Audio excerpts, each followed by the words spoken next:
મિત્રો આજે હું એટલો ખુશ છું ને કે વાત ન પૂછો. બધાને ખબર હશે કે મારું એક ભયંકર એક્સિડન્ટ થયું હતું અને 3 મહિનાથી હું ઘરમાં ને ઘરમાં છું, કેમ કે મારા હાથમાં ને પગમાં હરિયા આવી ગયા હતા. એટલે હું 3 મહિનાથી ઘરમાં ને ઘરમાં છું. પણ હમણાં મારા સિટીની અંદર રાવણ દહન હતું, મેળો હતો, એટલે મને મન થયું કે ચાલની એટલા સમયથી ઘરમાં ને ઘરમાં છે, બહાર નીકળું. અને મિત્રો હું બહાર જેવો નીકળ્યો ને એવું મારી સાથે શું થયું ખબર તમને? એક એવી ઘટના ઘટી ને કે હું એટલો ખુશ થઈ ગયો.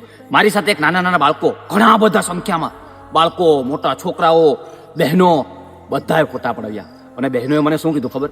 કે રાહુલભાઈ તમે બહુ મસ્ત વિડીયો બનાવો છો, અને ખાસ કરીને નાના બાળકો મારી સાથે એટલા ઉત્સાહિત હતા ફોટા આવવા માટે કે મારું દિલ ખુશ થઈ ગયું. અને ખરેખર મિત્રો ત્યારે લોકોને, એ મહિલાઓને, એ બહેનોને મારા શબ્દો કંઈ વર્ણન ન કરી શક્યો કે થેન્ક યુ સો મચ, આવું એવું કંઈ ન બોલી શક્યો, હું વર્ણન ન કરી શક્યો કે મારો કંઈ, મને એવું એક્સપેક્ટેડ નહોતું કે આવું મારી સાથે થશે, અને મારી સાથે ખરેખર આવું થયું. એટલે મને જે ખુશી હતી ને ખરેખર ત્યારે હું એક્સપેક્ટ ન કરી શક્યો. પણ અત્યારે હું તમને બધાને કહું છું, હાથ જોડીને કહું છું કે આ રાહલાને તમે રાહુલ રાઠોડ બ્રાન્ડેડ બનાવી દીધો. તમારા બધાનો હું દિલથી આભાર વ્યક્ત કરું છું. અને ખરેખર મિત્રો એટલી મને ખુશી થઈ ને કે તમારા બધાના દિલથી મને એટલો સપોર્ટ મળ્યો, ખરેખર દિલ ગાર્ડન થઈ ગયું. અને ખાસ વાત કે તમે બધાએ મને એટલો પ્રેમ આપ્યો, એટલો સપોર્ટ કર્યો, તો આવો ને આવો પ્રેમ અને સપોર્ટ મને હંમેશા માટે કરતા રહેજો.